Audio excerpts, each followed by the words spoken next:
दोस्तों नमस्कार। अनुस्वार मंच से आज पुनः आपके समक्ष हूँ मैं डॉक्टर संजीव कुमार और हमारे साथ एक बड़ी हस्ती हैं मित्र देव जी, जो 5 से 6 यूनिवर्सिटीज में वाइस चांसलर रह चुके हैं। हमें अत्यंत हर्ष के साथ कहना पड़ेगा कि उनकी उपस्थिति हमारे को बड़ी आसानी से हो गई, अदरवाइज उनसे समय मिलना एक कठिन कार्य है। तो बहुत बहुत धन्यवाद देव साहब, आपका स्वागत है अनुस्वार मंच पर। Thank you very much. आपका जो अनुभव है साहित्य लेखन का और साहित्य के प्रबंधन का और यूनिवर्सिटीज जैसी जगहों पर सारा प्रबंध व्यवस्था देखने का, वो एक अप्रतिम स्थिति है। ऐसा बहुत कम देखने को मिलता है और मैं आपसे यही जानना चाहूंगा कि आपकी यात्रा कैसी रही, कैसे आप वाइस चांसलर जैसी पोस्ट पर पहुंचे और वहां क्या क्या अनुभव आपको रहे? देखिए, मैंने कभी वाइस चांसलर कुलपति बनने की कोई बहुत तमन्ना मेरे मन में कभी नहीं रही। जी सर। लेकिन ये मैं चेष्टा अवश्य करता रहा कि जहाँ लखनऊ विश्वविद्यालय में जब मैं डीन था साइंस फैकल्टी का, तो मैंने पहला प्रयास ये किया कि हॉस्टल में जो बच्चे थे उनका मैं वार्डन भी था। वार्डन कहते हैं, हम लोग प्रोवोस्ट कहते हैं। जी सर। तो उसमें मैंने बच्चों से बातचीत की कि क्या उनकी कठिनाइयां हैं, और सच बात यह है कि मैंने उन बच्चों से बहुत सीखा जी, कैसे कैसे विश्वविद्यालयों को चलाया जाए और बच्चों को क्या कष्ट है, उनसे संप्रेषण कैसा हो जी। और ये इसका मैंने बहुत उपयोग किया। और ये किया जैसे कि बच्चों से ने जो सवाल पूछे और जो मैंने जवाब दिया उनको, उसको प्रकाशित भी किया। प्रकाशित अखबार में नहीं, लेकिन एक छोटी सी 4 पन्नों में, और वो बच्चों ने उसका बड़ा स्वागत किया। तो उसके बाद फिर मैंने अपने और जैसे गोरखपुर में भी मैंने प्रयास किया, बरेली में भी किया, आगरा में भी किया, अलीगढ़ में भी किया। एक संपर्क नाम का केवल 4 पन्ने हम निकालते थे और उसमें इरादा फोकस वाइस, देखिए होता क्या है कि जो इस तरह की चीजें निकलती हैं उसमें फोकस वाइस चांसलर पर ज्यादा रहता है। जी। मैंने पहला नियम ये बनाया था कि इसमें वाइस चांसलर की कोई फोटो नहीं छपेगी जी, और उसमें कोई सरलतम तरीके से कोई आधुनिकतम नया बात आई है उसको सबसे अधिक वो दिया जाएगा, महत्व दिया जाएगा। इसका प्रयास था। मैंने देखा कि बहुत फर्क पड़ा बच्चों पर। अलग अलग स्थानों से बच्चे आते हैं, हॉस्टल में खासतौर से, तो ये समस्या हॉस्टल जनक ज्यादा है। अच्छा। अगर हॉस्टल्स में विशेष ध्यान दिया जाए तो इसमें परिवर्तन आता है। दूसरी बात जो मैंने उसको कई प्रकार से कहा है कि पहला संकट विश्वविद्यालयों का जन्मजात संकट है। टैगोर ने बड़ी खूबसूरती से कहा था कि हमारे यहाँ जितने विश्वविद्यालय बने हैं वो आयातित फिगली की, शब्द भाषा मेरी है हिंदी में, वो आयातित फिगली की तरह से हैं। They are imported transplanted patches. उसे पूरी तरह से हम स्वीकृत तो कर नहीं पाए हैं और रिजेक्ट कर नहीं सकते। तो यहाँ से संकट शुरू होता है। दूसरा जो संकट जिसका निवारण करने की हमने अलग अलग चेष्टाएं की, कि जो सबसे अच्छा काम हो रहा है, ऐसा नहीं है कि सब जगह खराब हो रहा है, उसकी जो बेस्ट प्रैक्टिसेस हैं, बेस्ट प्रैक्टिसेस को हमें आगे बढ़ाना चाहिए। होता क्या है कि पिछला जो काम किया आदमी ने और फिर नया वाइस चांसलर आता है तो वो पिछले की सारी चीजें खत्म होती जाती है। मैं एक उदाहरण दूंगा आपको, ऐसे नहीं बात करूंगा। हमारे डॉक्टर के मुंशी गवर्नर थे जी, उन्होंने एक चांसलर्स कैंप की परंपरा शुरू की कि जो बेस्ट बच्चे हैं, सर्वोत्कृष्ट बच्चे हैं, उनके साथ बैठ करके वो चर्चा करते थे और उस पर बाकायदा उस चर्चा के जो अंश थे वो प्रकाशित होते थे बॉम्बे नेचुरल हिस्ट्री से। तो ये परंपरा बंद हो गई। तो मेरा अनुभव यह रहा है कि जहां भी कोई बहुत अच्छा काम हो रहा है, हम उसकी बेस्ट प्रैक्टिसेस को आगे चलाते नहीं है। कई उदाहरण मैं दे सकता हूं, जैसे आरमेती देसाई, प्रोफेसर आरमेती देसाई जब यूजीसी की चेयरपर्सन थी तो उन्होंने 33% वोकेशनलाइजेशन, में नाम लेकर उदाहरण दे रहा हूँ, 33% वोकेशनलाइजेशन की परंपरा शुरू की और वो ऑप्शनल थी, कोई कंपल्सरी नहीं थी। वो क्या गया है कि हम व्हाइट कॉलर जॉब्स को पसंद करते रहे। गांधी जी ने भी शुरू किया था, जाकिर हुसैन ने भी शुरू किया, लेकिन ये जो हमारी अपना जो इस तरह का पढ़ाई है वो इसलिए नहीं हो पाती कि बच्चे तो बीए की डिग्री चाहते हैं, उन्हें वोकेशनल में कोई ज्यादा रुचि नहीं है, रुचि नहीं।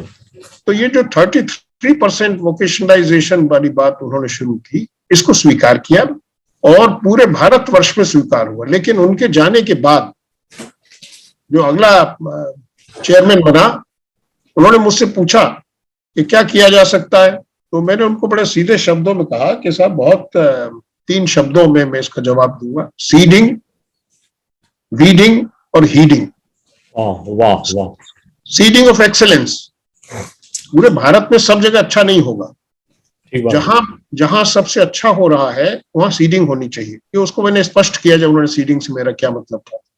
और वीडिंग, जहां जो नहीं कर पा रहे हैं वो बंद कर दीजिए, उनको पैसा देना। बिल्कुल ठीक है। और तीसरा हीडिंग, कि थोड़ी उनकी तकलीफ भी समझिए कि क्या क्या कष्ट है, क्यों नहीं चल पा रहा है। लेकिन उसके बाद ही खेल खत्म हो गया, बंद कर दिया गया।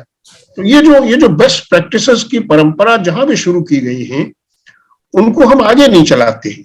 अब क्यों नहीं चलाते, इसकी समझने की जरूरत है। ईर्ष्या है कि हम ही सबसे महत्वपूर्ण हैं, पहले कोई आदमी हमसे अच्छा कभी पैदा ही नहीं हुआ, ये कारण हो सकता है। अब इसको समझने की जरूरत है। मैंने इसका इतना कारण जानने की मैंने कोशिश की, तो ये नहीं हुआ है। और ये जब तक नहीं होगा, देखिए हम तो भारतीय संस्कृति की बात करते हैं बार बार, जी सर। और आचार्य नरेंद्र देव की जो परिभाषा है संस्कृति की, वो मुझे बहुत अच्छी लगती है। वो कहते थे चित्त भूमि की खेती संस्कृति है। क्या बात है। तो चित्त भूमि की खेती तो तभी होगी जब हम किसी अच्छे काम को आगे चलाते रहेंगे, तभी तो उस पर उर्वरा विचार और नए क्रिएटिव विचार निकलेंगे। वो नहीं हो रहा है। उदाहरण कहीं मैं दे सकता हूँ, मैं नाम लेके नहीं कह रहा हूं कि किसने शुरू किया, तो उसमें कुछ मैंने भी शुरू किए। एक छोटे से उदाहरण मैं आपको बताऊं, बरेली, जो बड़ा रोचक उदाहरण है। जी। बरेली में 17 वर्ष से बिजली, गांव की वाली बिजली आ रही थी, परिसर में से बैलगाड़ियां निकलती थी। अच्छा। तो हाँ, ये स्थिति थी। तो मैंने गवर्नर साहब से एक रोज मेरे मुंह से निकल गया, मैं थोड़ा फ्रीली जैसे आपसे बात कर रहा हूं उसी प्रकार से मेरे मन में निकल गया। मैंने साहब 17 साल से 200-300 एकड़ जमीन हमने ली थी, तो क्या इसलिए ली थी कि इस पर घास और कांस उगाएंगे? तो थोड़ा नाराजगी सी लगी उनके चेहरे पर। उन्होंने कहा व्हाट डू यू वांट? तो मैंने कहा साहब मैं केवल ये चाहता हूं कि कुलपति अपने कार्यकाल के बाद उन पेड़ों से छोटा लगे जो उसने पेड़ यहां लगवाए थे। और बिलीव मी डॉक्टर सिंह, ये जो इसका असर हुआ, इतना जबरदस्त असर हुआ कि मैं वो बोले कुछ नहीं। और उसके बाद में जो कार्रवाई सरकार की ओर से हुई, हमारी ओर से हम तैयार थे, तो 20,000 पेड़ हमने लगवाए। और लिटरली मैंने जो बात कही कि कुलपति उन पेड़ों से छोटा लगे जो उसने लगवाए थे, ये दिखाई दे रहा है। तो वो जो मैं बार बार कह रहा हूं कि इस देश में जो हो गया है कि विश्वविद्यालयों में जो सृजनात्मक काम होता है, हम उसको आगे नहीं चलाते। तो अब जितने कहिए मैं उदाहरण इस प्रकार के दे सकता हूं। और दूसरा संकट एक और विशेष है कि हमारे जो आपने चूंकि पुस्तकों की बात की, तो मैं उसकी चर्चा अवश्य करूंगा। दूसरा संकट यह है कि हमारे यहाँ इंफॉर्मेशन साइंस लाइब्रेरी बहुत बढ़िया है, पुस्तकें बहुत हैं, बैठने का स्थान बड़ा सुंदर है, सब अच्छा है। लेकिन जो इंफॉर्मेशन साइंस है, जो अमेरिका में 1958 में शुरू हुई, उस पर हमने ध्यान नहीं दिया। इंफॉर्मेशन साइंस का बहुत सीधे शब्दों में अगर मुझसे आप पूछें सरलता से, तो कहा जाता है to know how to know. और यूजीन गारफील्ड नाम का एक आदमी था जिसने इसको शुरू किया, इंफॉर्मेशन साइंस को। तो इंफॉर्मेशन साइंस टेक्नोलॉजी में हमने ज्यादा ध्यान नहीं दिया है। और मुझे याद है कि जब बरेली में विश्वविद्यालय को पहली बार यूजीसी की ग्रांट मिली, तो मैंने कहा साहब मुझे सेंट्रल लाइब्रेरी नहीं चाहिए, मुझे आप centre for information science technology दे दीजिए। Very nice. तो पहले तो मना कर दिया उन्होंने। और फिर मैंने एक समिति अपॉइंट की, 2-3 लोगों की, उन्होंने रिपोर्ट सबमिट की। तो यूजीसी के चेयरमैन प्रोफेसर राम रेड्डी स्वयं बरेली तशरीफ लाए। अरे वाह। उन्होंने उसका वो किया कि टीम डाली और ये कहा कि हर विश्वविद्यालय में यही होना चाहिए। तो जब तक ये परिवर्तन उसके बाद बंद हो गया। तो ये जो संकट है ये इसी तरह का ज्यादा है कि हम अच्छे कामों को आगे नहीं चला रहे हैं। कौन आगे बढ़े? नहीं, अब उसमें प्रेरणा की आवश्यकता है। जैसे प्रेरणा की आप बात करें, अगर प्रेरणा में हम कमजोर हैं, जैसे विश्वविद्यालय में जो सर्वोत्तम शोध पत्र प्रकाशित होते हैं, जी, हमने ये अलीगढ़ में प्रयास किया। हमारे साइंस में खासतौर से एक इम्पैक्ट फैक्टर होता है जिससे पता चलता है कि ये पर्चा सबसे अच्छे जर्नल में वर्ल्ड में छपा है। तो हाईएस्ट इम्पैक्ट फैक्टर से लेकर के लोएस्ट इम्पैक्ट फैक्टर के जो रिसर्च के इनके शोध पत्र थे हमारे अध्यापकों के, जी, उसको लाइब्रेरी में बाकायदा हमने डिस्प्ले कराया। Very nice. तो अब अगर आप किसी भी विश्वविद्यालय के कुलपति से पूछें कि साहब एक नाम बता दीजिए हमें जिसका रिसर्च का पर्चा विश्वविद्यालय में पूरे विश्व में सर्वोत्तम हो, जिसका हाईएस्ट इम्पैक्ट फैक्टर हो, तो आपको जवाब आसानी से नहीं मिलेगा। जी, तो अब अगर हम यही कर रहे हैं कि अगर हम उसको शोध को कैसे, आप वाइस चांसलर साहब तो दिखाई देते हैं अखबार में भी और भाषण देने में भी, लेकिन हमारे जो सर्वोत्तम अध्यापक हैं वो भी तो दिखाई दें। ठीक बात है। वो नहीं दिखाई दे रहे हैं, तो हम उसे उनका एनकरेज नहीं कर रहे हैं। और हिंदी में एक संकट सरलीकरण का है, इस पे हम आप मिलकर के बहुत काम कर सकते हैं। हाँ, इस पे पिछली बार भी वार्ता हुई थी। हाँ, तो कि जो हिंदी लिखी जा रही है राजभाषा के नाम पर, जी, वो हिंदी पराई हिंदी लगती है। देखिए मैं उसका उत्तर नहीं दे रहा हूं, लेकिन मैं आपसे केवल ये कह रहा हूं कि मुझे विज्ञान के नाते होने से मुझे कहते हैं लोग, देखिए मुझे हिंदी से प्यार है, जी, एक बात। दूसरी बात कि संस्कृत को मैं नमन करता हूं, और तीसरी बात जो हमारी संस्कृति है, भारतीय संस्कृति, उसका मैं आलिंगन का पक्षधर हूं। तो हो ये गया है कि जो आइंस्टाइन बड़ी सरलता से इस बात को कहता था, कि हो ये गया है कि जो, अगर मैं अपनी भाषा में कहूं कि मुश्किल बोलना बहुत आसान है, लेकिन आसान बोलना बहुत मुश्किल है। ये बात है, ये आपने कही 100 पते के बाद। और आइंस्टाइन ने सीधे शब्दों में कहा है, उन्होंने कहा है कि साहब हम, अगर कोई आदमी किसी कठिन विषय को आसानी से समझा नहीं सकता तो वो विषय उसे ठीक से आता नहीं है। तो ये गंभीर संकट है। हम उसको आसानी से बच्चों तक, जैसे मैं अगर एक उदाहरण दूंगा इसका भी, स्कूलों में आप देखें, पहले स्कूलों में दीवारों पर एक आध अच्छा वाक्य लिखा रहता था, जैसे आप तो वाक्य कहते हैं हिंदी में, वो तो हो गया बंद। और कर क्या रहे हैं हम, बच्चे और कपड़े जो बनियान के ऊपर जो है वो इधर उधर की चीजें छपी हुई हैं, तो प्रकाशित तो हम उसे कर रहे हैं जो हमारे बनियान पे छपी हुई है,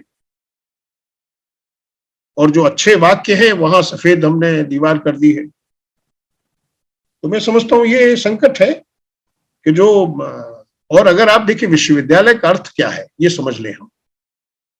मेरी समझ में विश्वविद्यालय का सरलतम अर्थ ये है कि हम ज्ञान और अज्ञान की संधि रेखा पर खड़े होने का प्रयास कर रहे हैं। मैंने ये नहीं कहा है कि सभी सफल होंगे, और अगर ज्ञान और अज्ञान की संधि रेखा पर खड़े होने का कोई आदमी प्रयास भी नहीं कर रहा है तो विश्वविद्यालय में रहने लायक नहीं है वो। तो आप जब तक सर्वोत्तम अपने लोगों को आगे नहीं बढ़ने देंगे, मैंने जैसे पहले भी कहा कि कुलपति तो दिखाई देते हैं, लेकिन जो अच्छे हमारे लोग हैं, हो रहा है काम, लेकिन उनको हम पीछे किनारे कर देते हैं। इसमें थोड़ा उलटफेर की आवश्यकता है, और बिना इसके मैं समझता हूं परिवर्तन नहीं हो सकता। सरलीकरण का, और एक बात जो इंट्यूशन की मैं कहता हूं, मुश्किल क्या हो गई है कि ये, इस पर भी एक आइंस्टाइन का कमेंट है कि रैशनल माइंड को तो हमने नौकर बना लिया है। बड़ी बड़ी गंभीर बात है, गंभीर बात। जो हमारा रैशनल माइंड है उसको तो हमने अपना नौकर बना लिया है, और जो इंट्यूशन हमें जो गिफ्ट मिली है, भगवान का नाम नहीं लिया उन्होंने, लेकिन गिफ्ट से आप समझ लीजिए, जो गिफ्ट में मिली है उसको हम इग्नोर करते हैं। ये दोनों, तो ये संकट है। जो मैंने आपसे कहा कि जो संकट इन दोनों के बीच में है कि हम इंट्यूशन को एनकरेज नहीं करेंगे, और जो रैशनल माइंड है वो बाकी रोजमर्रा का काम चल रहा है।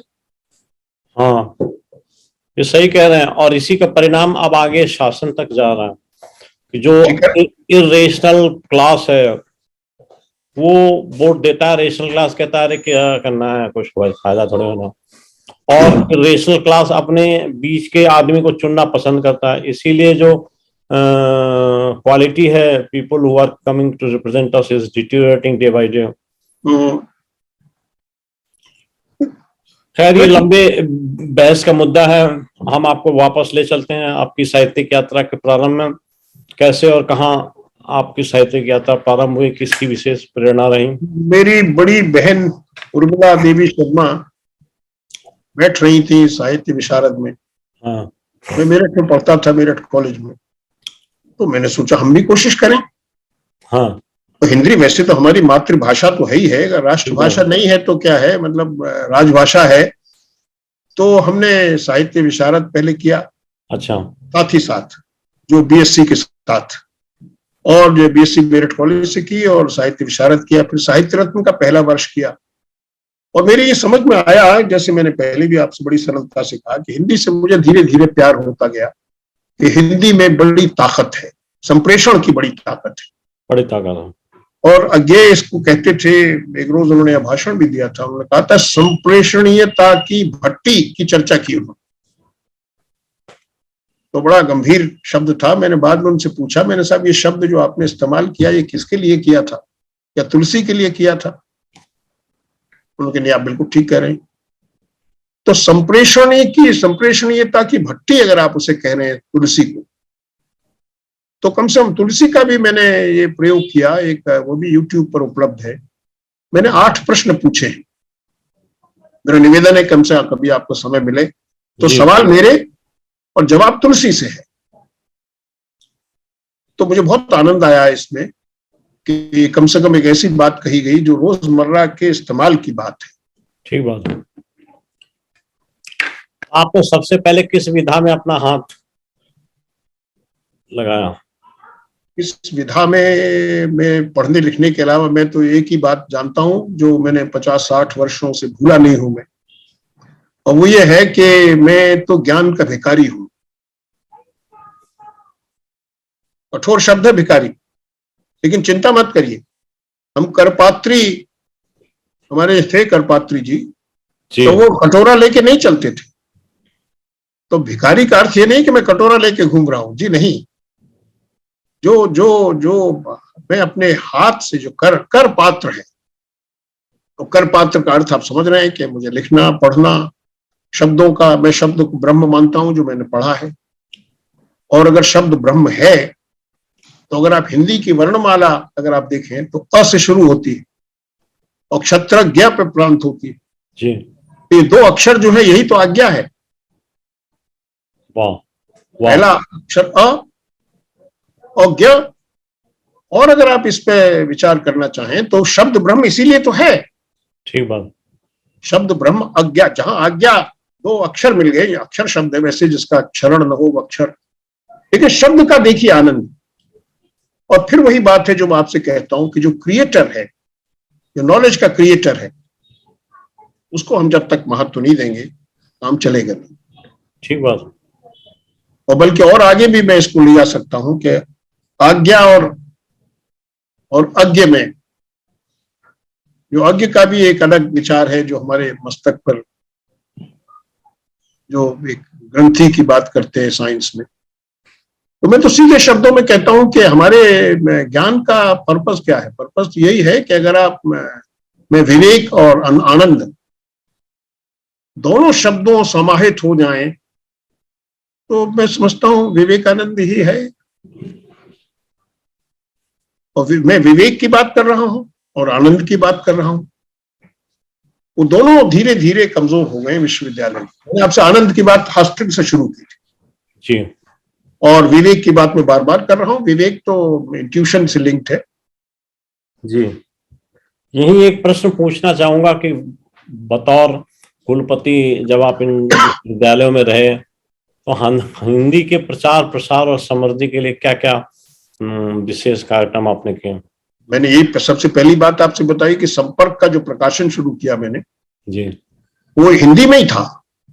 हाँ, आवश्यकता पड़ने पर कहीं उसमें अंग्रेजी से हमें कोई नाराजगी नहीं थी जी लेकिन हिंदी का ही मैंने शुरुआत की और हमारे बच्चों को मैंने पत्रकारों से भी दोस्ती कराई जी कि भाई अलीगढ़ में खास तौर से कि संपादकों से कहा और उन्होंने मैंने कहा साहब बच्चों को आप अखबार पढ़ें उसमें अगर कमी है कोई और चीज है तो वो आपको बताएं अच्छा है तो वो आपको बताएं तो थोड़ा उनके बीच में भी तो संपर्क होना चाहिए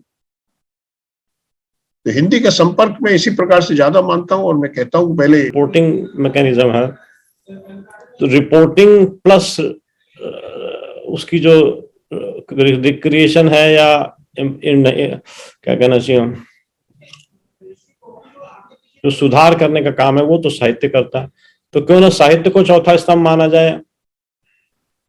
देखिए साहित्य में अगर कोई मैं कमी शब्द का इस्तेमाल करूंगा थोड़ा संकोच के साथ जैसे कबीर का संप्रेषण अधिक है तो मैं समझता हूं आवश्यक इस बात का है जैसे अंग्रेजी में पुस्तकें जो प्रकाशित हो रही है जिस हमने हिंदी में भी सीखा तक नहीं है शायद वो कीवर्ड्स छांटते हैं उसमें से जी उस पुस्तक में से ये पूछते हैं ऑथर से कि भाई हमें 15 कीवर्ड्स बता दीजिए जी और उन कीवर्ड्स को आप केंद्रित करके नॉलेज को फ्लो कर रहे हैं जी तो अंग्रेजी में भी हम छाप रहे हैं जो हिंदुस्तान में उसमें इस पर ध्यान नहीं रखे हिंदी में तो प्रश्न ही नहीं उठता कीवर्ड्स की बात ही नहीं आप गूगल पे देखते हैं तो गूगल तो कीवर्ड्स पर वर्क करती है जी सर अब तक साहित्य में जो सर्वोत्कृष्ट है सरल है उपयोगी है मैंने तीनों शब्द यूज किए हैं ठीक बात वो उसका निचोड़ जिसे आप कह रहे हैं जो सार है उसका उस सार को थोड़ा सा निकाल करके अधिक प्रकाशित करने की आवश्यकता है मैंने बार बार कहा कि इसमें बुराई क्या है अगर कोई किसी का तुलसी का कोई दोहा है उसको हम जैसे स्कूलों में किसी स्थान पर लिखा हुआ दिखे बच्चे उसको पढ़ें तो संप्रेषण कमजोर है और हम उसको अपने साहित्य को हिंदी के साहित्य को भी हम कीवर्ड तक नहीं ला रहे हैं